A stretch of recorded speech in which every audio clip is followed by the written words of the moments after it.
Very cool. So what are some of the challenges around testing this for ISO? The main challenge when I had first testing Sync Engine was that it was very timing related, obviously, right? So one of the cool features of it is that we add some randomness to the Sync Engine because we don't want to break down the internet when this goes out. Mm-hmm. So factoring that randomness into the test cases was one of the challenges because it's not exact, right? So every time it's different. So the timing we had to factor into the test case was a little bit difficult at times. So like, what do testers do these days? I mean, you're not just beyond making sure things work. You're developers. You're writing tools. You're writing automation scripts. You're writing hacks to try to break code and find bugs, right? We also need to convince people to use RSS. Yeah. And right now we know that only about 4 to 5% of the internet users know about RSS. Mm-hmm. So we It's also still pretty geeky. Yeah. Yeah, I would say in a way. Yeah. Yes, but that's our whole idea. We don't want to make it geeky. The way IE is trying to introduce RSS is that even a common person can use it, and it's not just for geeks. Sure. So that's why we have something. That's why we have easily discoverable way of finding feeds and easily subscribing to it and managing the various feeds you have. Cool. So these are my ways. Now, what's some of the challenges of a platform that isn't just used by IE, right? RSS platform is a system platform. In other words, any app can use it that's run on Windows, right? So that really adds to your test matrix, yes? We provide a feed list, a set of APIs, so we have to kind of like verify that everything works with like C++, C#, VB, JScript. So there's all these different languages that other people will use. Sure. Yeah. Very cool. So C++ developers can use the RSS platform. Mm-hmm. Right on. What's your favorite bug that you found that we fixed? That's a tough one. That's a tough one. Ooh, so many favorites. So many favorites. Click here to subscribe to the feed, and then it like deletes All your feeds. Yeah. No, very cool.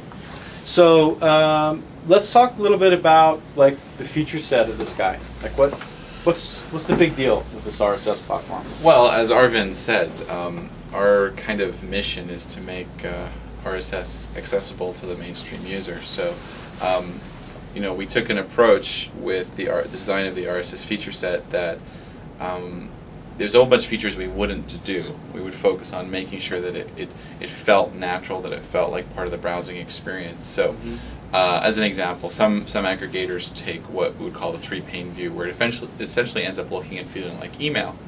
And we felt that in a browser, it's not helpful for the RSS feeds to start looking and feeling like email because it's not the mode and the thought that you're in. So we made it look and feel like a web page.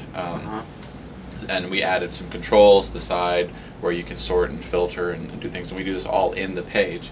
We also made it feel more like a favorite. So the place that we added as an entry point is not its own separate RSS-y thing, but it's in the same place that you find favorites. In fact, it's in the area we call the favorite center.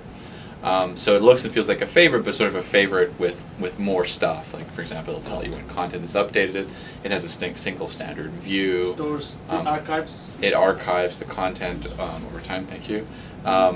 So it's a better favorite in some ways is the way we would like the average user to think about it. So it's, they don't have to think about an entirely new model for how to browse the web. It's just here's this thing that is now just better than it was before. And of course, those of us who are familiar with RSS all know we all know all of the good stuff that's happening in the background, the fact that it's archiving, the XML gooiness of that, and that's fine. But our goal was to abstract all of that and make it much simpler for the mainstream user to understand. Cool. Yeah. My dad, he's not a particularly advanced user, and he might randomly click on one of those little orange RSS things on a web page, and before now he'd just see some goopy XML and he'd run away in fright and never actually understand what RSS was about and the power of RSS. Now he gets that one-page view and he can subscribe to a feed, so it's really going to bring RSS into the mainstream. Excellent. So the message for webmasters is RSSify your site and expose an RSS feed. Very cool. Well said. Very well said.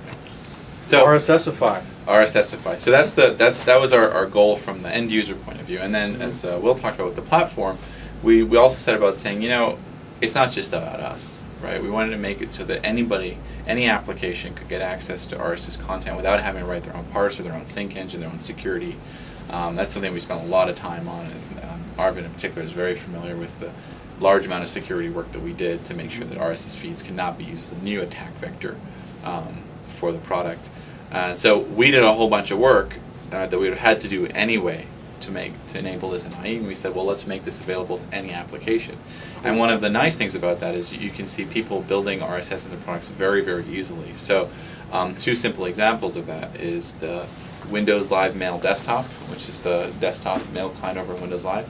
They built on the RSS platform, their RSS, and I think I got a mail from their developer saying it took them 2 weeks to get it up and running, and basically have RSS working in their app in a usable way. It actually took them about a day to actually get it in a prototype form, but to get it up and running and working in a usable way took them 2 weeks because we'd done all of the hard work for them. And another example is in Windows Vista, you have a sidebar. Yeah. The sidebar gadget automatically just goes and gets the content that's available for them in the store. So the amount of code in that sidebar gadget is really tiny, but it is it keeps content up to date, it's secure, it has full, if you click on an item, it shows you the full HTML, and they didn't have to do anything. They just built basically a different view on the same content that we've downloaded and made available for any application. So that was our goal from the platform perspective as well, to make it just as easy for developers to get access to this RSS content. So now, clearly you guys are tied into the notion of sessions in Windows, right? Mm-hmm. So, if I'm logged in as me, I'm going to have my RSS feeds, and the person who's not logged into me can't see my RSS feeds. Right. But as an administrator, I might want everybody in my household to be able to check out some RSS feeds. Is there a way for me to say, this RSS feed is going to be in a store that spans sessions? So we didn't do any work to enable sort of per machine servers. We focused first and foremost on the most common scenario, which is the per user, and the security around that, right? Because once you start branching into scenarios where multiple people on the same machine, then the security problems become significantly more complex. So we focused on the core scenarios for IE7, and these are the kinds of things we'll be looking at for the next release. As we're in the last few days of shipping IE7 and squashing the last little problems that come up, but we've already started thinking about the next release. So the people who are watching this, go on Channel 9 and post your favorite, I want to see this added to the next release, because we started thinking about it. We started thinking about it months ago in the back of our heads, and we're kicking off the process right now. For the next release. So we're not done by any means, right? So if there's something you don't like, let us know, and we'll work on it. So. Very cool. I'm glad to hear that. Just one thing I'd add is, Sean mentioned it a couple of times, was the work around security and how security actually permeates everything that the team does. And just thinking about how RSS could have been used as a new attack vector, security work around that, the threat model analysis that was done to make sure that it can't be used as an attack vector is very, very important. Fantastic. Very cool. Well, so the last thing I'll say is we have a blog, blogs.msdn.com/RSS team. Okay. And we post there regularly, and so you should keep an eye on that to keep tabs on everything we're doing in the RSS team. Very in cool. The community.